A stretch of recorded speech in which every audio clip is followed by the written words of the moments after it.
sudah dekat dan khawatir dengan masa depan Jabari, dia mempercayakan temannya Seko untuk menjaga Jabari, sawah, warisan, dan peternakan serta rumah besarnya. Lalu untuk berjaga-jaga,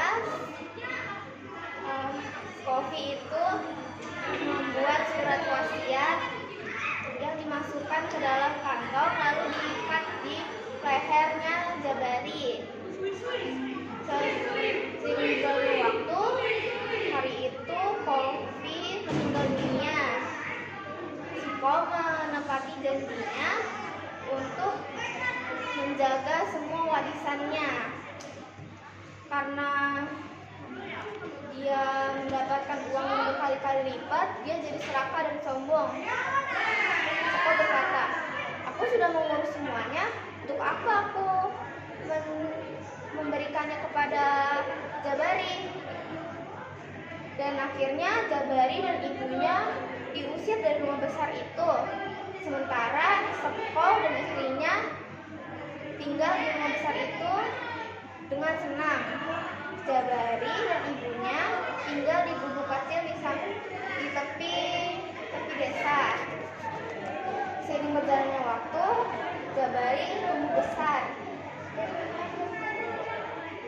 Dan Jabari dan ibunya itu pergi ke rumah besar itu. Seko menghampiri mereka berdua dengan muka kesal. "Ngapain kalian berdua di sini? Kan dia diterima di sini." Lalu ibu Jabari mencoba sabar dan menunjukkan surat wasiat tersebut. Jabari sudah cukup umur untuk mewarisi harta ayahnya. Lalu Seko itu melihat kertas yang dikasih ibunya. Lalu dia berkata, "Untuk apa aku mempedulikan surat wasiat ini? Surat wasiat ini tidak ada gunanya." Lalu dia merobek dan membuang surat wasiat itu.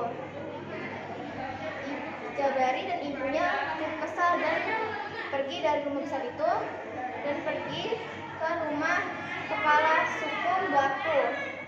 Dia menceritakan semua masalahnya dan Baku menyuruh mereka berdua untuk kembali ke rumahnya, halaman rumahnya, dan juga mengajak Seko dan istrinya untuk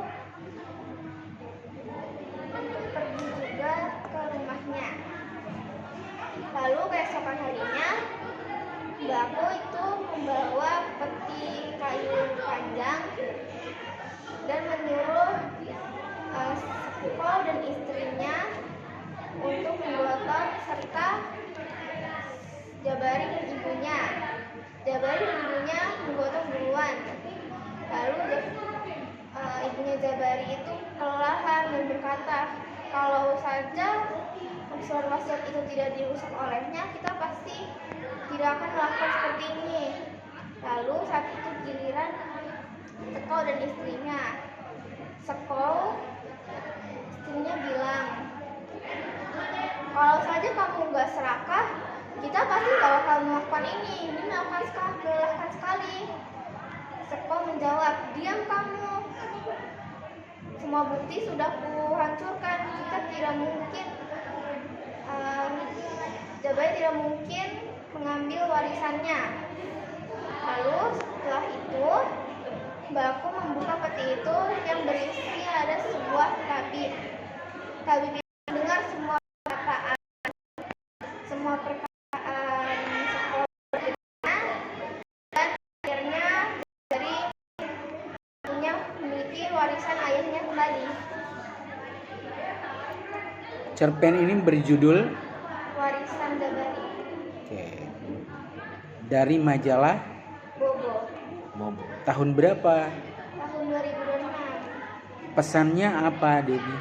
Tidak boleh serakah. Tidak. Dan